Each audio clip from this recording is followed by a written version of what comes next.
Hello and welcome back. I am doctor Rahil Chaudhary. आज एक थोड़ा सा डिफरेंट तरह का वीडियो बना रहा हूं आपके लिए।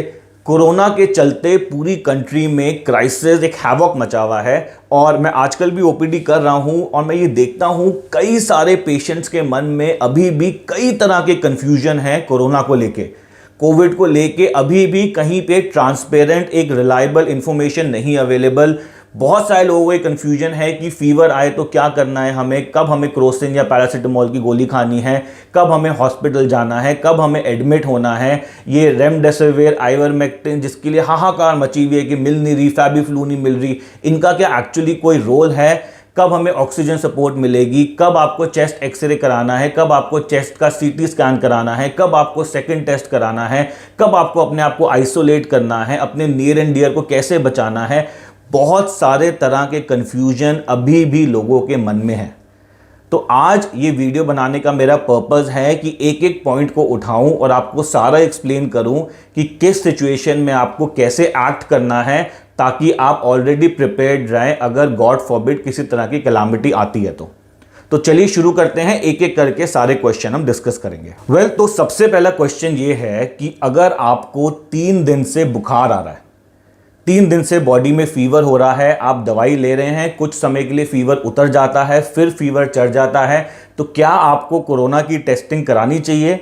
आरटीपीसीआर टेस्ट या ये जो रैपिड एंटीजन टेस्ट हैं, अलग अलग तरह के टेस्ट हैं कोरोना के, क्या ये कराने चाहिए? वेल ऑफ कोर्स, अगर आपको फीवर चढ़ रहा है 3 दिन से और कंट्रोल में नहीं आ रहा, बिल्कुल आपको टेस्ट कराना है। लेकिन आप ये आज की डेट में मान लीजिए कि आपको कोविड की इन्फेक्शन हो चुकी है, तो रिजल्ट्स का वेट हम ज़्यादा देर नहीं करेंगे और ट्रीटमेंट में ज़्यादा ध्यान देंगे। तो अगर 3 दिन से फीवर आ रहा है आपको आज की डेट में, आप ये मान लो कोरोना की इन्फेक्शन हो गई है, टेस्ट फैसिलिटी अवेलेबल है, अच्छी बात है, करा लो। नहीं अवेलेबल टेस्ट फैसिलिटी तो कोई टेंशन वाली बात नहीं है। आप ये मान लो कि आपको कोरोना की इन्फेक्शन हो चुकी है और अब इसका इलाज शुरू करो। अच्छा, टेस्टिंग में भी जो आरटीपीसीआर वाला टेस्ट है उसको हम सबसे ज़्यादा सेंसिटिव मानते हैं, सबसे ज़्यादा एक्यूरेट मानते हैं। हो सके तो आरटीपीसीआर वाला टेस्ट कराइए, नहीं हो रहा तो रैपिड एंटीजन करा लीजिए, कोई प्रॉब्लम नहीं है।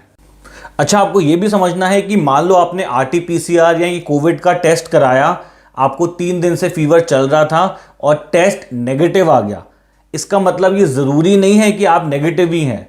ये आरटीपीसीआर टेस्ट की भी एक एक्यूरेसी है, 100% एक्यूरेट नहीं है ये टेस्ट। इसमें फॉल्स नेगेटिव्स भी आ सकते हैं। ऐसा भी हो सकता है कि आप में इन्फेक्शन हो लेकिन आपने टेस्ट कराया और टेस्ट पकड़ नहीं पाया आपकी इन्फेक्शन।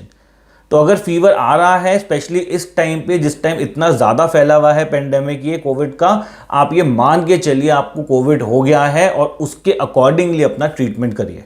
दूसरा क्वेश्चन है कि 1 मई से वैक्सीनेशन खुल रही है सबके लिए 18 साल से ऊपर के लिए, तो क्या आपको वैक्सीन लगवानी चाहिए? कोविशील्ड लगानी चाहिए, कोवैक्सीन लगानी चाहिए, कोई भी वैक्सीन आपको क्या लगवानी चाहिए? वेल, इसका आंसर ये है कि बिल्कुल, जैसे ही आपका 1 मई को खुलता है आप जाके सबसे पहले वैक्सीन लगवाइए।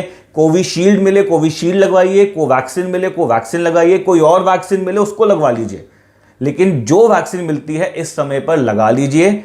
वैक्सीन में आपको यह समझना जरूरी है कि आपको ये कोरोना की इन्फेक्शन से 100% नहीं बचाता।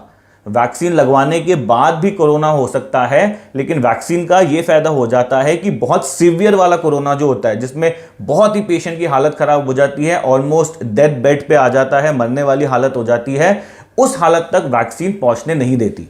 तो जैसे ही वैक्सीनेशन खुले आप जाके लगवा लो, बिना सोचे जो वैक्सीन मिली है उसको लगवा लो, लेकिन इस समय वैक्सीन को जरूर लगवाओ। तो जो वैक्सीन मिल रही है उसको लगवा दो। ये टाइम नहीं है सोचने का कि कोविशील्ड इस स्ट्रेन के अगेंस्ट काम करती है, कोवैक्सीन इस स्ट्रेन के अगेंस्ट काम करती है, ये वैक्सीन बेटर है, ये वैक्सीन ज्यादा इफेक्टिव है। ये सब कुछ अपने दिमाग से निकाल दो, वैक्सीन लग जाए यही बहुत बड़ी बात है, क्योंकि हमारे देश की पॉपुलेशन इतनी है कि वैक्सीन की कब बारी आएगी ये भी कहना मुश्किल है।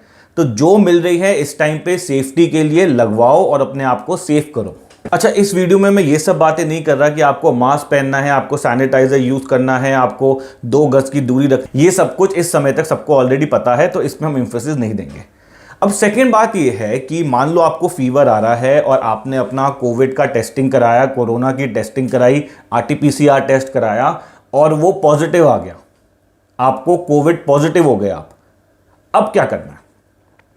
अब सबसे पहले जब आप कोविड पॉजिटिव होते हो, सबसे पहले तो आप अपने आप को एक कमरे में आइसोलेट कर लो। एक कमरे में लॉक करके बैठ जाओ।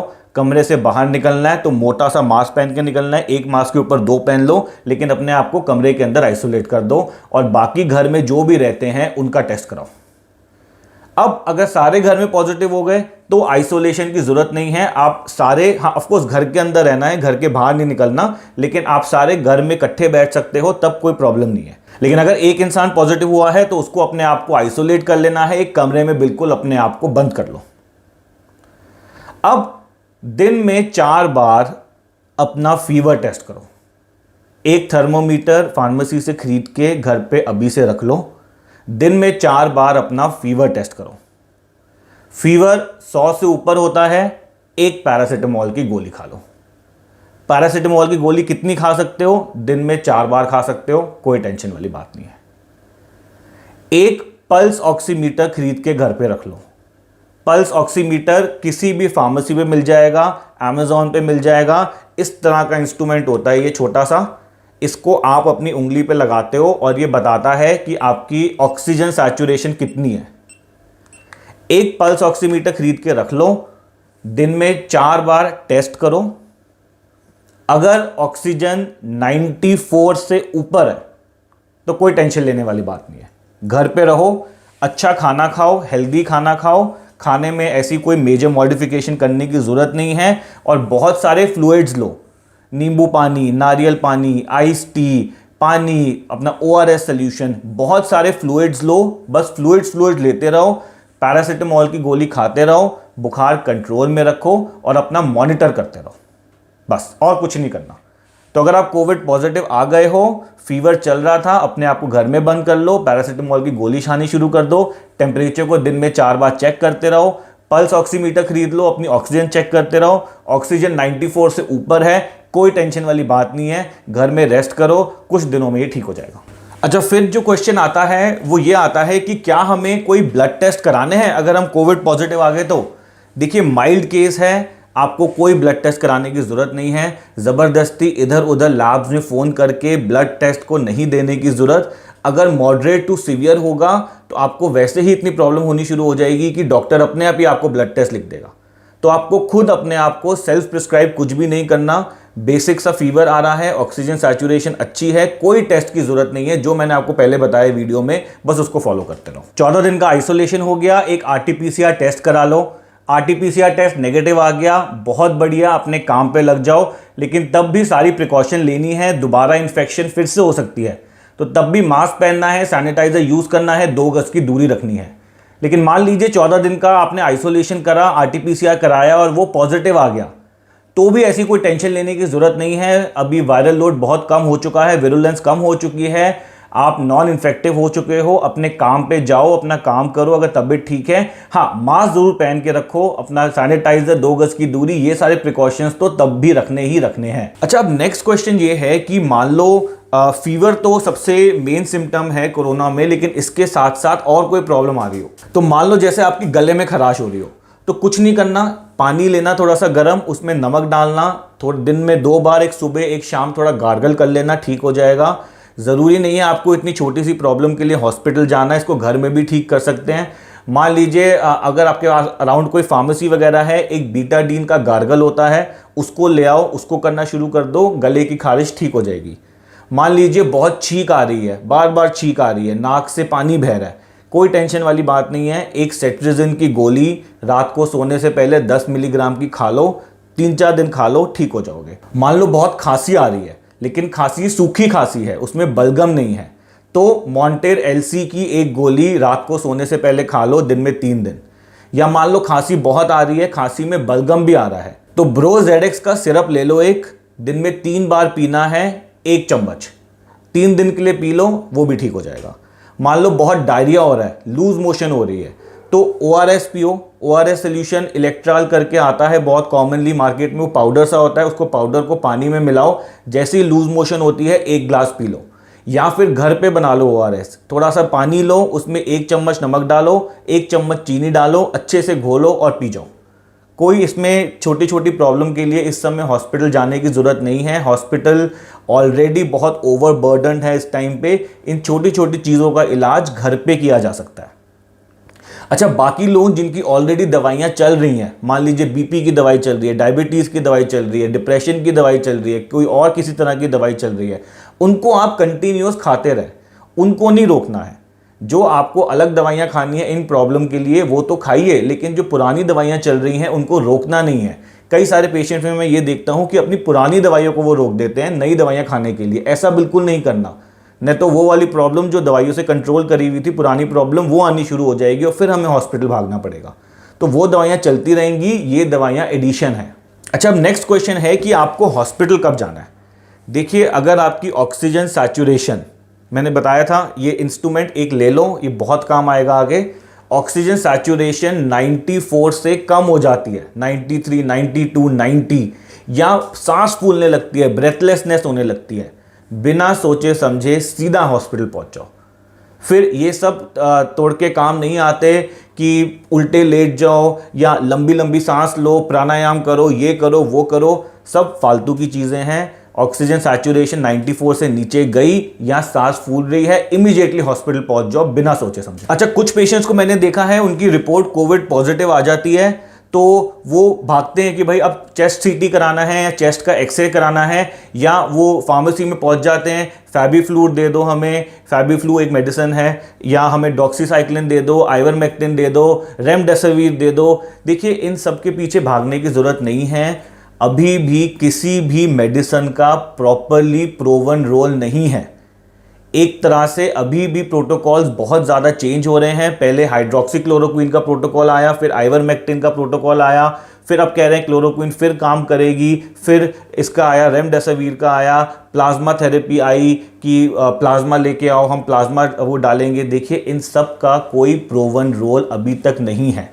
हाँ, ऑफकोर्स कोई डेड बेड पे होता है, बहुत हालत ख़राब हो रही होती है, तो डॉक्टर सब कुछ ट्राई करते हैं कि किसी भी तरह से हम पेशेंट को किसी तरह का बेनिफिट दे पाएँ, लेकिन ज़बरदस्ती बिना किसी प्रिस्क्रिप्शन के ये नहीं है कि आप पहले से ही पहुंच गए फार्मेसी, भाई फैबीफ्लू की मेडिसिन दे दो, आइवरमेक्टिन दे दो, वो खानी है, जिंक मेडिसिन दे दो। इन सब का कोई प्रूवन रोल नहीं है, ये सब करने की ज़रूरत नहीं है।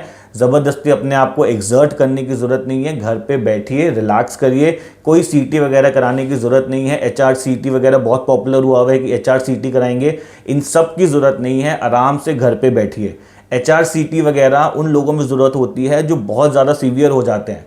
उसमें हमें देखना पड़ता है कि लंग्स के अंदर, फेफड़ों के अंदर कोई कंसोलिडेशंस तो नहीं आ रही, कोई फाइब्रोसिस, कोई पैचेस वगैरह तो नहीं आ रहे। और अगर पैचेस वगैरह आते हैं तो स्टेरॉइड शुरू करा जाता है। तो अगेन कुछ लोग स्टेरॉइड भी अपने आप लेना शुरू कर देते हैं। प्लीज़ इन सब प्रैक्टिसेस से बचिए। ये सारे डिसीजंस आपके डॉक्टर लेगा। जब तक आप घर पे हैं, अभी ज़्यादा सिम्टम्स नहीं हैं, फीवर कंट्रोल कर पा रहे हैं दवाइयों से, ऑक्सीजन सैचुरेशन अच्छी है, कुछ करने की ज़रूरत नहीं है, आराम से घर पे रहिए। अच्छा, एक और बात यह है कि जब आप अपना पल्स ऑक्सीमीटर से इससे मेजर करें कि बॉडी में कितना ऑक्सीजन है, तो अपना तो मेजर करें, साथ में किसी एक या दो इंसान का और मेजर कर लीजिए, ताकि हम ये श्योर हो सकें कि ये ठीक से काम कर रहा है। कहीं ऐसा तो नहीं है कि ये चीज़ ही डिफेक्टेड है, हम हाथ में लगाते हैं, वो दिखाता ही 90 है, सबका ही 90 दिखा रहा है, फिर तो कोई फायदा नहीं है, फिर ज़बरदस्ती सबको टेंशन होगी। तो एक बारी सबके उंगली पे लगा के या एक या दो इंसान की उंगली के पे लगा के चेक कर लीजिए। जो डॉक्टर आपको ट्रीट कर रहा है उसको अपने हिसाब से ट्रीट करने दीजिए। बहुत सारे पेशेंट्स में मैं देखता हूँ ये सब क्वेश्चंस पूछना शुरू कर देते हैं कि सर वो रेमडेसिविर क्यों नहीं लग रहा, या ये आइवरमेक्टिन क्यों नहीं लग रहा, या हमें ऑक्सीजन क्यों नहीं चढ़ रही, मतलब हमारा ECG क्यों नहीं हो रहा, एक्सरे क्यों नहीं हो रहा, CT क्यों नहीं हो रहा। ये सब क्वेश्चन से डॉक्टर्स को मत तंग करिए, ऑलरेडी वो बहुत ज़्यादा बर्डनड हैं। तो जो डॉक्टर आपको ट्रीट कर रहा है उसको अपने तरीके से ट्रीट करने दीजिए। अगेन बता रहा हूँ, इन सब चीज़ों का, इन सब दवाइयों का, remdesivir, ivermectin, doxycycline, hydrochloroquine, FabiFlu, steroids का क्या रोल है, प्लाज्मा थेरेपी का क्या रोल है, मतलब इन सब का कोई रोल नहीं है प्रूवन। पहली बता रहा हूँ मैं आपको, सिर्फ ऑक्सीजन सैचुरेशन जो है वो इम्पॉर्टेंट है। ऑक्सीजन सैचुरेशन अच्छे से मेंटेन्ड है तो आपको कुछ नहीं होगा, बेफिक्र हो जाइए।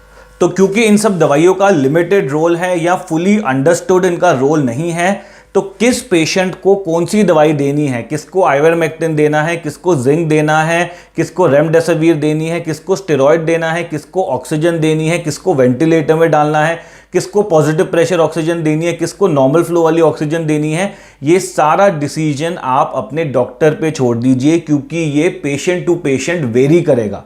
ज़रूरी नहीं है कि हर पेशेंट को हर ट्रीटमेंट देनी पड़े, तो ये आपका डॉक्टर ही डिसाइड करेगा कि आपके लिए उस सिचुएशन में कौन सी ट्रीटमेंट बेस्ट रहेगी आपकी हेल्थ को बेटर करने के लिए। सबसे क्रिटिकल टाइम जो है वो होता है 5वां दिन से लेके 7वां या 8वां दिन तक। ये 3-4 दिन का टाइम जो है ये बहुत क्रिटिकल होता है। इसमें आपको ज़्यादा अलर्ट रहना है, ज़्यादा ध्यान रखना है अपना। तो अब अगर मान लीजिए जैसे मैंने पहले डिस्कस करा था कि 94 से सैचुरेशन कम हो या आपको ब्रेथलेसनेस हो रही है, तो आप हॉस्पिटल चले जाइए और उसके बाद सब कुछ हॉस्पिटल पे छोड़ दीजिए। कब उनको डिस्चार्ज करना है, कब उनको रिपीट टेस्टिंग करनी है, कब उनको आपको क्या ट्रीटमेंट देनी है, हॉस्पिटल पे छोड़ दीजिए। बार बार हॉस्पिटल के स्टाफ को तंग मत करिए कि 10 दिन हो गए, 20 दिन हो गए, मेरे को डिस्चार्ज करो, ये करो, वो करो। ऐसा कुछ नहीं करना, हॉस्पिटल को मैनेज करने दीजिए। और अगर आप घर पे हैं, जैसे मैंने पहले बताया था कि फीवर वगैरह आ रहा है, कोविड पॉजिटिव हो गए, घर पे आइसोलेटेड हैं, बहुत ज़्यादा सिम्टम्स नहीं हैं, घर पे चीज़ें मैनेज हो रही हैं, तो अब इसमें भी अलग अलग प्रोटोकॉल्स हैं। कुछ लोग कहते हैं 10 दिन, कुछ लोग कहते हैं 1 हफ्ता, कुछ लोग कहते हैं 2 हफ्ता।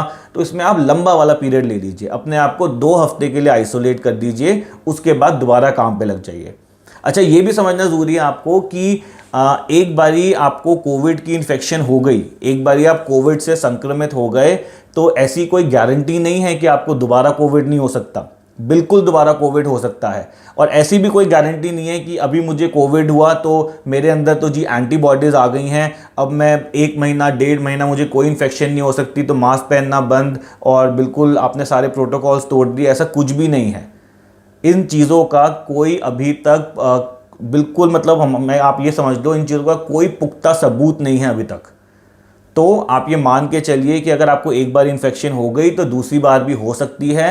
इन्फेक्शन से रिकवर करेंगे तो अगेन सारी तरह की प्रिकॉशन लीजिए। तो इस वीडियो को बनाने का पर्पस ये था कि कोविड या कोरोना का पेंडेमिक आ गया है और ऑफ कोर्स सी बात है, कोई भी बीमार हो सकता है। पूरे देश में बीमारी फैली हुई है, पूरे दुनिया में बीमारी फैली हुई है, तो कोई भी बीमार हो सकता है। आसपास में नियर एंड डियर हो सकते हैं, आप खुद हो सकते हैं। हमें ध्यान ये रखना है कि हमें पैनिक नहीं होना। बहुत सारी चीज़ें घर पे भी मैनेज हो सकती हैं और मतलब एक इन्फॉर्म डिसीजन लेना है कि कब हमें कहाँ जाना है, कितना हमने हेल्थ सेक्टर को ओवरबर्डन होने से बचाना है। मैं देखता हूँ कुछ लोग वीआईपीज बस उनकी कोविड पॉजिटिव की रिपोर्ट आई और इमीडिएटली वो पहुंच गए हॉस्पिटल की, जी हमें तो एडमिट होना है। देखिए, ये सब ज़रूरी नहीं है इस टाइम पे। इस टाइम ज़रूरी है कि चीज़ों को प्रॉपर्ली मैनेज करा जाए, कितने रिसोर्सेज है हमारी अपनी कंट्री में, उसको किस तरह से बेस्ट यूटिलाइज कर पाए।